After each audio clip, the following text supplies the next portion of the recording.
India's number 1 varicose veins hospitals ఐబీసీను సంప్రదించండి. మీ నొప్పి లేని ప్రయాణాన్ని ప్రారంభించండి. నమస్కారం. మనం పంచతంత్రాల నుంచి రకరకాల కథలు చెప్పుకుంటున్నామండి. ఇంకొక చిత్రమైన కథ చెప్పుకుందాం. ఇది మన భారతదేశంలో జరిగిన చాలా రకాల రాజకీయ వృత్తాంతాల తాలూకు బేసిక్ కథ అన్నమాట. ఇప్పుడు కూడా మనం ఇలాంటి తెలివి తక్కువ పనులు చేస్తూ ఉంటాం. ఏ తెలివి తక్కువ పని చేయకూడదో దాన్ని గురించిన కథనే చెప్తున్నారనమాట. పూర్వమట ఒక పెద్ద బావి ఉండేది. ఇదేంటి, రాళ్లతో నిర్మించిన బావి, కిందకి దిగుడు బావిలాగా. ఇది మరి దిగుడు కాదు, ఎలా అంటే మన రాతి బావులు చేస్తారు కదా, ఈ మన పొలాల్లోనూ అక్కడ బొక్కెనేసి తోడతారు నీళ్లు, తర్వాత ఏతం వేసి తోడతారు. అలాంటిది ఒక పెద్ద రాతి బావి. ఆ బావిలో బోలెడన్ని కప్పలు ఉండేవట. ఈ కప్పల్లో ఒక కప్పరాజు ఉండేవాడు, గంగదత్తుడు అతని పేరు. అయితే ఈ గంగదత్తుడికి తన దాయాదులతోటి అన్నదమ్ములతోటి పడేది కాదు. వాళ్ళు వీళ్ళు కొట్లాడుకునేవాళ్ళు, అధికారం కోసం కుదిరేది కాదు. అంతే ఈ గంగదత్తుడికి ఎలాగ వీళ్ళని తన దాయాదుల్ని నాశనం చెయ్యాలి అని ఆలోచిస్తూ ఉండేవాడు. ఒకసారి ఏమైందట, ఎవరో ఒక రైతు ఏతం వేశాడు, నీళ్ళల్లో వేస్తే ఈ గంగదత్తుడు చటుక్కుని ఎగిరి ఆ ఏతంలో నీళ్లతో పాటు చేరిపోయి ఏతంతో పాటు బయటకు వచ్చేసాడు. అంటే బావిలోంచి బయటకు వచ్చేందుకు వేరే దారి లేదు. బావిలో కప్పలు ఎట్టా వస్తాయండి, పైకి ఎగిరి రాలేవు, అదంతా ఎక్కలేవు. అది ఇట్టా ఉంటుంది కదా, నిట్ట నిలువుగా, కొంత దూరం ఎక్కినా జారి పడిపోతాయి. ఎగరాలి కదా, ఆ ఎగిరినప్పుడు పైకి ఎగరలేదు. అది బావిలో కప్ప అంటారు అందుకే. కానీ ఏతంతో పాటు లేదా బొక్కెనతో పాటు వచ్చేయచ్చు. ఇది అలా బయటకు వచ్చింది. వచ్చాక ఆలోచిస్తోంది, అటు ఇటు తిరుగుతుంటే దానికి ఒక బొరియలోంచి దూరుతున్నటువంటి నల్లని పొడుగాటి మహాసర్పం ఒకటి కనపడింది. ఇది పోయి ఏం చేసింది, ఆహా సర్పం భలేగా ఉంది, మనకి బావి దగ్గరలోనే ఉంది, ఈ సర్పాన్ని గనక పిలిస్తేమా మన మొత్తం దాయాదులందరినీ ఒక్క దెబ్బకి లేపేసేయచ్చు అని ఆలోచించి పోయి ఆ బొరి దగ్గర నుంచుకుని, ఓ ప్రాణ స్నేహితుడా బయటికి రా, ప్రియదర్శనుడా, నాకు నేను చూడాలనుంది, మన ఇద్దరం మాట్లాడుకుందాం అని పిలిచింది. ఆ లోపలున్న పాము ఆశ్చర్యపోయింది. ఇదేమిటి స్వజాతి గొంతులాగా లేదే, ఇదేమిటి విచిత్రమైన స్వరం, పెకపెక అంటోంది.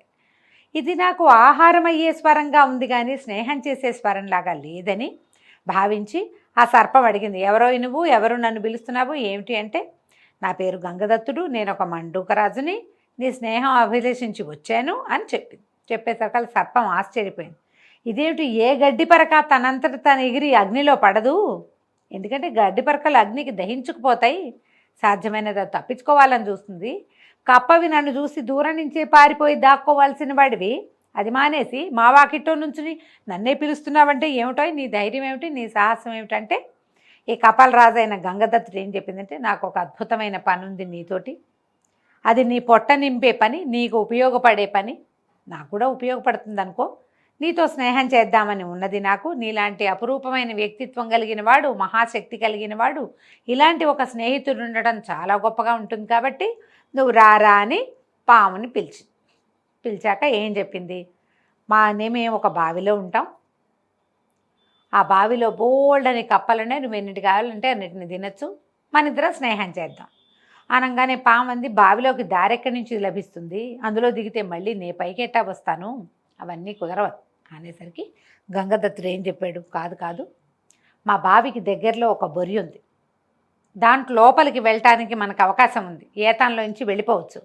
లోపలికి వెళ్ళాక నువ్వు ఉండడానికి నీకు ఒక ప్లేస్ నేను ఇవ్వగలను, దాని లోపల ఒక బొరి ఉంది, అక్కడ కప్పలు చేరవది, ఖాళీగా ఉంటుంది, రాళ్ళు ఊడిపోయినాయి, అలాంటి ఇరుకు సందులో నువ్వు చాలా సుఖంగా వెచ్చగా హాయిగా ఉంటావు, అది ఎండాకాలం చల్లగా ఉంటుంది, శీతాకాలం వెచ్చగా ఉంటుంది, నీకు బాగుంటుంది, నీకు ప్రతిదిన అనుదిన ఆహారాన్ని అందించే పూచి నాది, నా శత్రువులందరినీ నీకు అప్పచెప్తా, అన్నిటినీ తినేసేయి, నువ్వు హాయిగా సుఖంగా జీవించు అని పిలిచింది.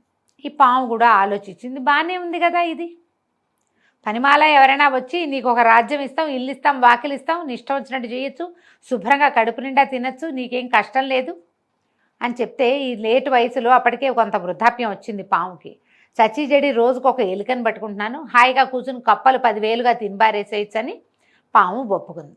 ఈ ఏతాన్ నీళ్లల్లోకి జారే సమయానికి కప్పల రాజైన గంగదత్తుడు, నల్లజాతి సర్పమైనటువంటి ప్రియదర్శనుడు ఇద్దరు కలిసి ఆ ఏతాంతో పాటు లోపలికి వెళ్ళిపోయారు.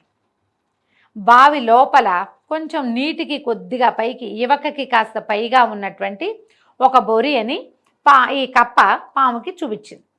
పాము పోయి అందులో కూర్చున్నాక ఈ వైపున వచ్చే కప్పల్ని మా వాళ్ళు వేరు వీళ్ళు వేరు, మా వాళ్ళని తినకూడదు, నువ్వు నీకు ముందే చెప్తున్నాను, మా శత్రువులందరినీ తినేసేయంటే రోజు ఇన్ని చొప్పున పాము కొన్నాళ్ల పాటు గంగదత్తుడి మొత్తం శత్రువులందరినీ, అతని కజిన్స్ అందరినీ తినేసింది. గంగదత్తుడికి సొంత సంసారం ఉంది, పెళ్ళాము పిల్లాడు ఉన్నారు, పెద్ద కుటుంబం ఉంది, బోళ్ళంత పరిజనం ఉన్నారు. ఈ పరిజనాల జోలికి పాము రాల కొంతకాలం పాటు.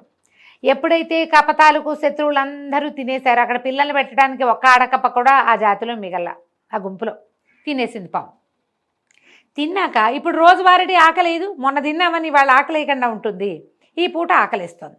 పాము అడిగింది, బాబు గంగదత్తుడు నువ్వు రమ్మన్నావు, వచ్చా, ఇప్పటిదాకా తిన్నా, వీళ్ళంతా అయిపోయారు, ఇప్పుడు నాకు ఆకలిస్తుంది, ఏమిటి నా మార్గం అనేసరికి ఈ గంగదత్తుడు అన్నాడు, అటేటా కుదురుతుంది, నీ దారి నువ్వు వెళ్ళిపో, నా పని అయిపోయింది అంటే ఒప్పుకోవాలి. అటేటా వెళ్తాను, నేను వెళ్ళలేను, ఆ రోజు నువ్వు తీసుకొచ్చావు, ఇప్పుడు నేను ఇక్కడ ఉండాలి, నాకు ఇక్కడి నుంచి బయటకు వెళ్ళటాను రాదు, పైగా కదలకుండా ఒకే చోట కూర్చుని కప్పలను తింటాను నేర్చుకున్నాను నేను, ఇప్పుడు మళ్ళీ వేటాడటం పైకి వెళ్ళటం నా వల్ల అవ్వదు, నేను ఇక్కడే ఉంటా, నువ్వు నన్ను తీసుకొచ్చావు, స్నేహితుడిని అన్నావు, సోదరుడిని అన్నావు, ఇంకా ఏమిటో చాలా అన్నావు, నా రక్షణ నీ తాలూకు బాధ్యత అన్నావు, ఇప్పుడు మరి రోజువారీ నాకు అనుదిన ఆహారాన్ని అందించే పూచి నీదే కదా అనేసరికల్లా ఇంకా ఏం చెయ్యాలో తెలియక గంగదత్తుడు రోజు తన పరిజనంలో కొన్ని కప్పల్ని ఈ సర్పానికి ఆహారంగా ఇవ్వడం మొదలుపెట్టింది.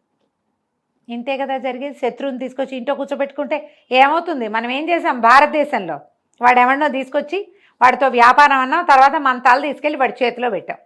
ఇక్కడ ఉన్న ఈ గంగదత్తుడు లాంటి దౌర్భాగ్యులందరి వల్లే భారతదేశం వేరే వాళ్ళకి దొరికిపోయింది. ఒక్కసారి కాదు, కొన్ని వందల సార్లు జరిగింది ఇట్లా. ప్రతి మహారాజ్యము కూలిపోవటానికి అందులో ఉన్న ఈ గంగదత్తుడు లాంటి వాళ్ళు, ఆ కాలంలో ఉన్నటువంటి దౌర్భాగ్యులు, స్వార్థపరులు, ఎదుటి పచ్చని ఓరవలేని వాళ్ళు, దూరం చూడలేని వాళ్ళు, ప్రమాదాన్ని శంకించని పిచ్చి వెధవల వల్లే భారతదేశం అధోగతి పాలైంది. ఈ రాజకొడుకులకి ఎట్లా చెప్తున్నాడంటే విష్ణు శర్మ గారు, మీరు తెలివి తక్కువగా ఇట్లా పైవాడిని ఎవరినో తీసుకొచ్చి పెడితే వాడు మీ శత్రువుతో పాటు మిమ్మల్ని కూడా తినేస్తాడు, ఆ రోజు వస్తుందని చెప్పాడు. అది కరెక్ట్గా మన దేశంలో జరిగింది.